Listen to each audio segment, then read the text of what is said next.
Hi, my name is Mark Lynn, and I'm the roommate coach. You're listening to KZZH 96.7 FM in Eureka, California. This is going to be episode number 30 of the Roommate Coach.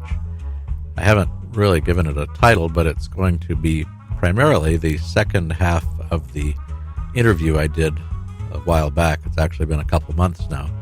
A group interview with a number of Homeshare agency people from Northern California. This was actually a pretty interesting interview.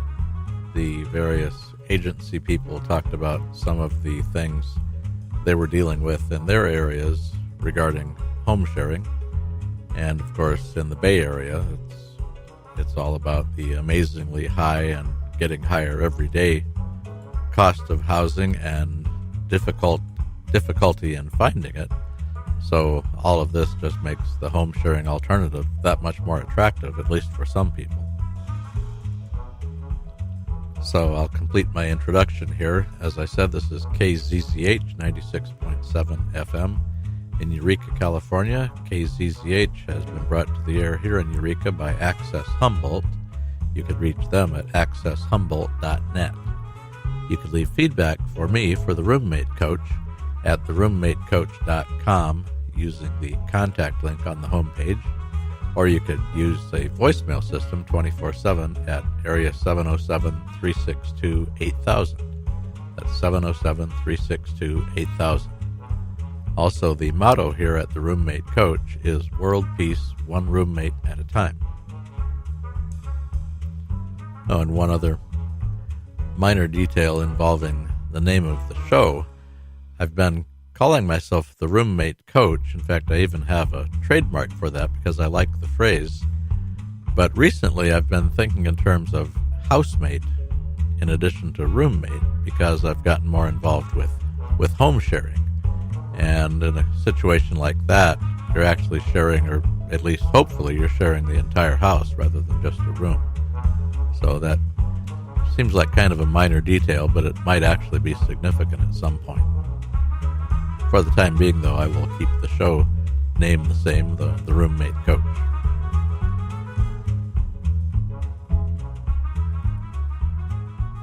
So for today's episode, I'll be playing the second half of a group interview, an online or an audio telephone conference call interview I had a couple of months back with several really nice agency people, homeshare agency people from a variety of agencies in Northern California.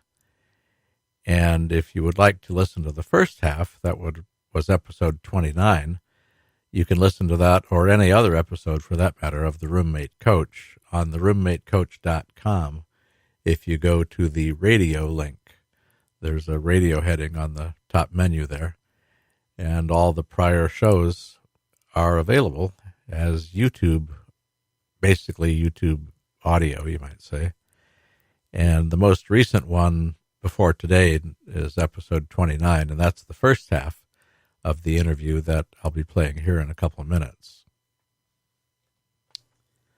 Just a quick summary of the agencies involved. There were 4 Northern California agencies, and the first one here in Humboldt County is Area 1 Agency on Aging. I spoke with Dan Birmingham and Maggie Kraft at that agency. In Santa Cruz, the agency was Senior Network Services. I spoke with Stephen Matzi and Elizabeth Hutton. Also on the call was Laura Finucchi of HIP Housing in San Mateo, down in the Bay Area.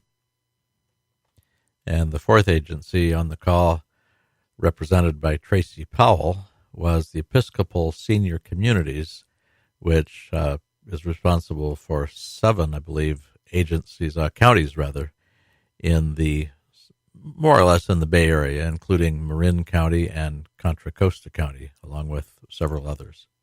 So those were the people and the agencies represented on the call. So I will go ahead and play the next segment. There may be another segment in the next episode, as a matter of fact. At this point in the conversation, Laura Finucchi is about to start talking about some marketing efforts and some things they are doing pretty successfully down in the Bay Area to increase outreach and to get more people aware of the Homeshare program. So I'll go ahead and start this segment right now. That's the same for Hip Housing's program as well, but to also help with the marketing and outreach to providers, because we've always had, as you all have mentioned, just a huge number of home seekers versus the number of home providers that apply to the program. So San Mateo County received some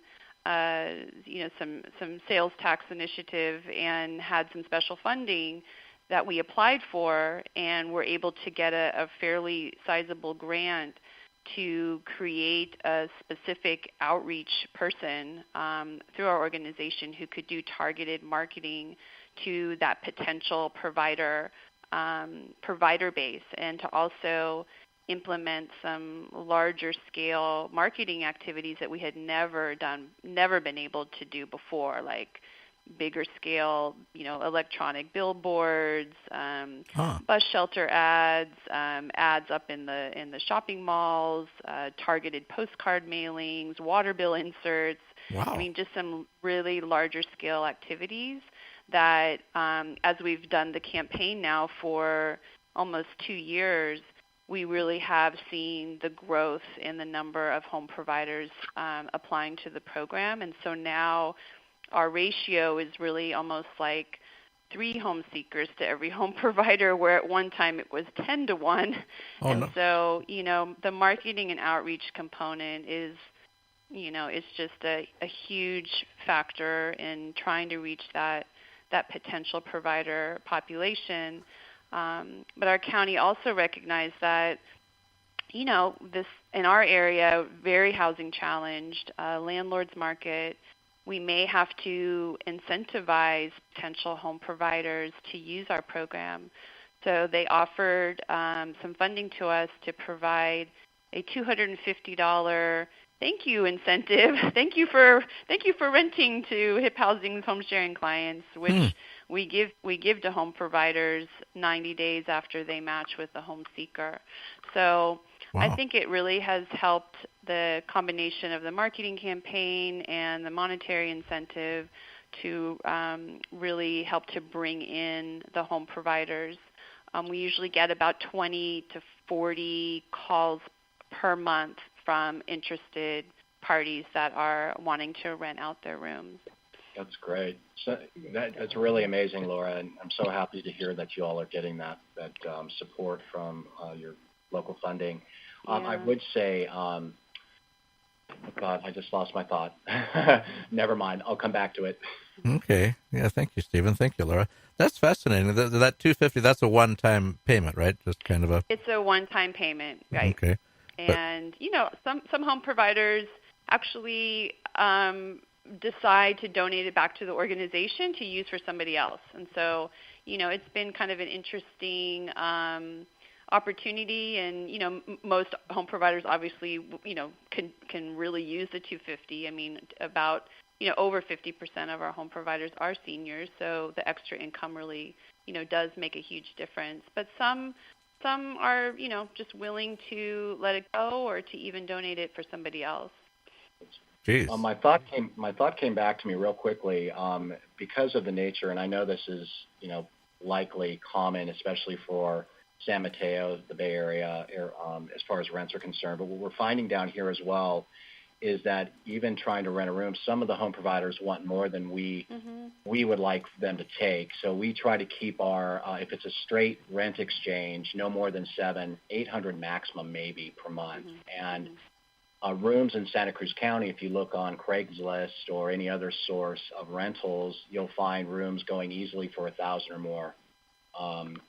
And so those type of homes would not be appropriate for our home share. And I think that might also be a reason why we may not be getting as many home providers.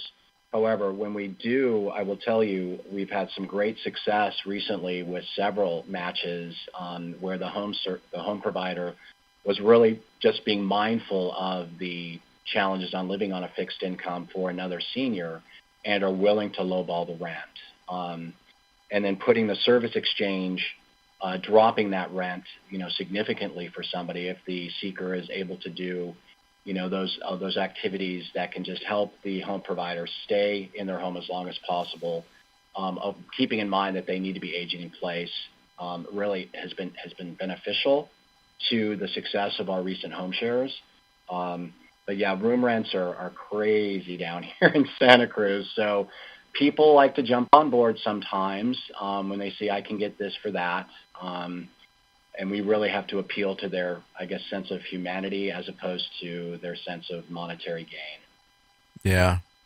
Yeah, I completely agree with that. I mean, we are constantly trying to have conversations with our home providers regarding, because they do hear. They hear from their neighbor. They hear from a realtor. They see what's online. Sure. And they come with their own preconceived notions about what they can get for their room. And, in reality, they probably can. But, we always love to come from the perspective, and I think all of our programs do, like when you work with an organization that's been doing home sharing and has that experience and provides that support and a background check and a personal interview and reference checking and all that, I mean, they're getting a full, complete package of support. And so, they feel connected to being able to help provide a unit of housing to somebody who's looking, whether it's a student or another senior or a working professional or, someone on a fixed income.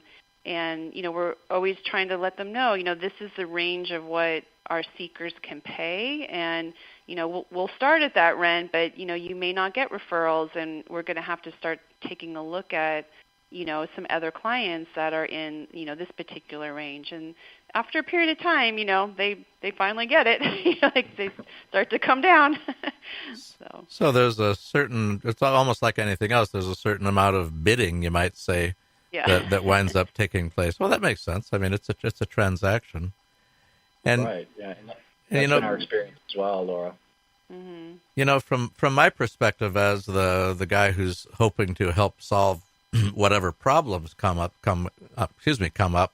I would also think in terms of leverage. If I was providing a home share and I was willing to be very reasonable in the rent, to me that would give me a little bit of extra clout in terms of not putting up with a lot of unnecessary BS just because, hey, you got a really great deal here. Now let's work together and keep it working. So, and therein lies one aspect, and I believe HIP does this in most home shares.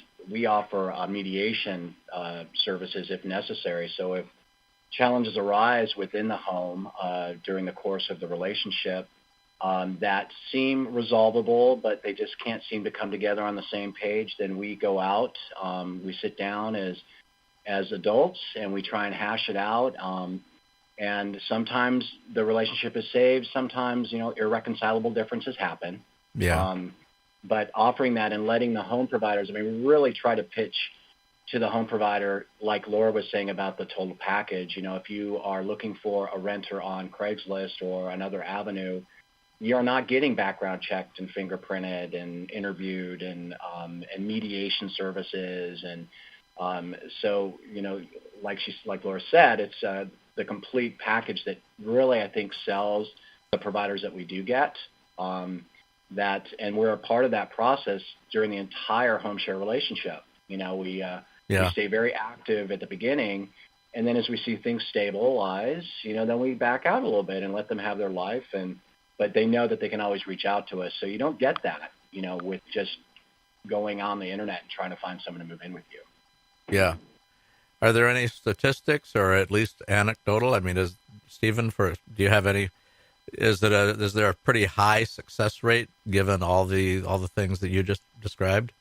Yeah, well, we've been doing this for some time now, and currently we have, just going off the top of my head, I think about 7 home shares that are active, mm-hmm. Which we feel very good about. 3 of them placed in the last quarter, so that's super exciting for our data collection. Mm-hmm. most of them, a lot of them are just straight rent exchange, which seem to be the easier, I think, of the 3 levels of program we offer because they don't have any requirements other than paying their rent on time and keeping shared spaces clean. But some that we do have that include service exchange, like I was talking about earlier with the 80-plus-year-old woman and the 50-something-year-old young lady, it really has been an amazing opportunity for both of them to, and one comes from a Latina culture, so it's been a great relationship in that they've been able to, understand each other's cultural differences, and the young person is able to provide that support to the homeowner that otherwise, you'd be paying a private care agency for, and that is a significant cost savings. And that's I don't know. I love that one because it was the first match I made back in April of last year. I was kind of new to this job, and it's still going strong. We also have a trio of women that have been living together for many years. They were actually penned the Golden Girls here in Santa Cruz with a newspaper article. And they continue to enjoy a long and happy cohabitating relationship that's affordable for all 3 of them. So those are 2 of our win-wins. Well, excellent. How about anybody else? Like Laura or Tracy, do you have any feel for the batting average? I mean, do these do they tend to work out pretty well as a rule, or half of them? Go ahead. I feel like we've been very fortunate. We had about 30 to 40 matches in Marin, and I think about 2, my term is blew up. It's always discouraging when something does happen because even with the mediation and trying to work things through, if it really goes to a bad place, then you're really concerned for the homeowner as well as the home seeker. And then given that it's very hard to house people, we don't just say, too bad for you, you have to get out. We really try to help with that transition. Okay. And so it's just a challenge. It does make us realize how important it is that it's not, I know there's some for-profits with apps and, do it all online and that kind of thing, and that could potentially work. But what we're realizing is that there's so much effort that goes in to really see if it's a match as opposed to just each person can pay the same amount of money and they wanted to live in the same place and they both love cats or something like that. Yeah. And to see that it's really ideally a good personality mix that then just, you have to continue. We've just, we also do follow-up just to troubleshoot ahead of time, just so nothing gets to be really irritating. Can it be diffused before it's really a problem? Mm-hmm. Well stated. Yeah. Very. And it's very, very similar situation with HIP Housing's matches in both of our programs. In our San Mateo County program, we have a much higher volume of clients. I think in a given year we have, probably about 700 people that are home sharing, whether they're newly matched or in matches made from previous fiscal years. And I think it's really the follow-up and support. We make a commitment to our matches that involve seniors to contact them every 3 months throughout the duration of their match, just to check in and be, how's everything going? Is there anything that you need help with? Just that regular check-in, I think, makes them feel, very committed to the program and helps to ensure that, there is that we are available in case they do have any concerns that come up. And, as everyone has mentioned, we are not in the business of saying, okay, yeah, give that notice and then that person moves out. We want to try to preserve the match as much as possible because the reality is that, to go out and find another housing arrangement is just extremely challenging, and it's getting more and more difficult. So, that ongoing support, I think, is really critical to try to, help the match succeed.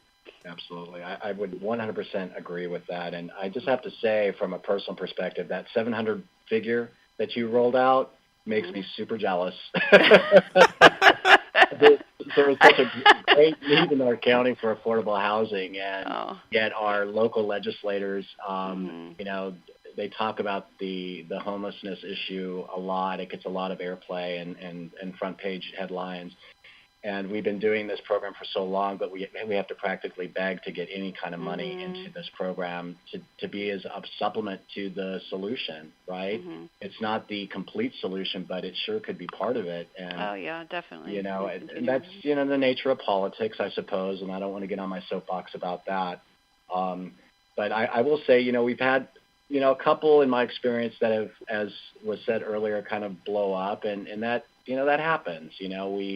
We take so much time. It's about quality of match as opposed to the quantity of match. So when we get super excited about 3 1/4, we are completely overjoyed with that figure and happy with it because we know we have made our due diligence in making sure that we have matched most as appropriately as possible, kind of like Match.com, all these points of compatibility that we use. Yeah. And they've been successful. So super thrilled with the way we're working it. But could we use some funds for marketing and outreach? Yes, we could. But that remains to be seen. Jeez. Yeah, and it's interesting sometimes even when a match doesn't work out and, you think, oh, gosh, that home provider, probably may not want to use the program again because they didn't have a successful match with that home seeker. It's interesting that they still want to use the program. They still they realize, okay, well, this match may not have worked out. This may not have been the best compatible person for me, but yet I still felt supported, by the organization that helped me, and I still want to be able to try to, find somebody else. So I think that speaks volumes, I think, to all of our programs and just being able to provide that kind of support where home providers do feel like they're getting a real comprehensive package and support. Well, that makes sense to me. I mean, it's probably kind of a lonely thing, especially if you're a senior and you've been living alone for a while and you're getting older and you're wondering if you're going to be able to stay in your home. And here is this really big, important decision that can make a huge difference in either direction, depending on how good a job you do. So, Laura, to what you're saying, I could see where someone would be enormously appreciative of having someone they can, lean on, and because it makes sense to me. It's a big deal. It's a heck of a, and it's not only a big deal, but it's kind of a lonely thing. And honestly, just a personal thing. When I first discovered about Homeshare myself, and I was kind of surprised to realize that I had only recently discovered that this thing exists. My first thought was, geez, well, why isn't this more widely known? And then it dawned on me, if you look at the way our culture works, something that makes people tons and tons of money obviously gets tons of publicity. But we're talking about something here that saves money. So it's kind of like, you hear about the expensive pharmaceuticals, but you don't hear a whole lot about things like garlic and stuff in the grocery store. You know what I'm saying? So that may be why one of the challenges, I guess, that we're all facing in terms of the publicity. But it's a fascinating concept. I do think it's that Homeshare is kind of reaching a tipping point. I mean, I totally understand that Santa Cruz and San Mateo have done it for so many years, but I think it's kind of a good news, bad news, because there's such a crisis in the Bay Area. I think Steve was saying it's not the solution, but it's part of a solution. And when we opened in the city of Concord in Contra Costa County, that's what the city was looking at. They were looking at, how much can we build? How much, what are our options? And one option is to offer this program. And ideally, it will grow, but it just feels like so many more people know about it, more city councils, more county supervisors know about it because everyone's so desperate to find some kind of housing solution or fix. And it's also, as we all know, you take existing housing stock, so you don't have to wait the 7 to 10 years to get the federal financing or private financing and then go and build. Yeah. Right. Yeah. It's a no-brainer to us here, really. And so we're sort of beside ourselves as to the lack of visibility that is given to home sharing, especially in Santa Cruz County. But we continue to do the best we can with what we've got, right? And just make sure that we're supporting not only the home provider, but the home seekers that are that are in need. So we will keep on fighting the good fight here. Okay, that's the conclusion of the second segment of the group Homeshare Agency interview. There will be a third segment, and I will do my best to get that one here onto the air as soon as possible. I had quite a delay between the first and second segments, but I'll go ahead and finish this up. I'm almost positive one more segment will complete it. So that will do it for this episode.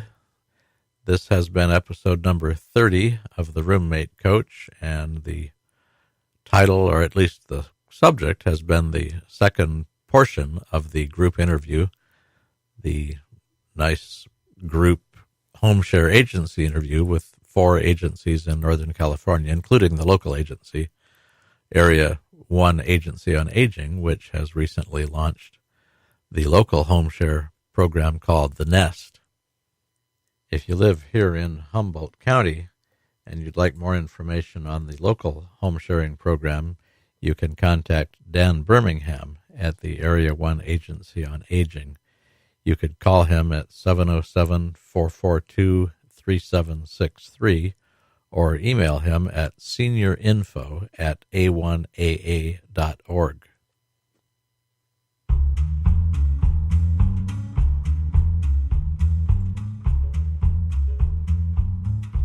You've been listening to KZZH 96.7 FM in Eureka, California, brought to the air here in Humboldt County by Access Humboldt. You could reach them at accesshumboldt.net. If you'd like to leave feedback for me, again, I'm Mark Lynn, the Roommate Coach. You can do that either online at theroommatecoach.com. You can use the contact link on the homepage. You could also call voicemail system anytime, 24/7, at 707-362-8000, 707-362-8000. The motto here at the Roommate Coach is World Peace, one roommate at a time. And I always like to mention the bumper music is called Rollin' at 5, and that's by Kevin MacLeod. So I hope you've enjoyed this episode, and you can look forward to the next one relatively soon, because I just have one more segment of that rather lengthy but hopefully enjoyable interview, and then we can get back to our regular programming. There's quite a bit going on here in the county that I'll be talking about, discussing probably quite a bit about home sharing in the coming episodes. Just a little sneak preview. So that's it for this episode, and I hope you've enjoyed it, and I look forward to talking to you again real soon. So long for now.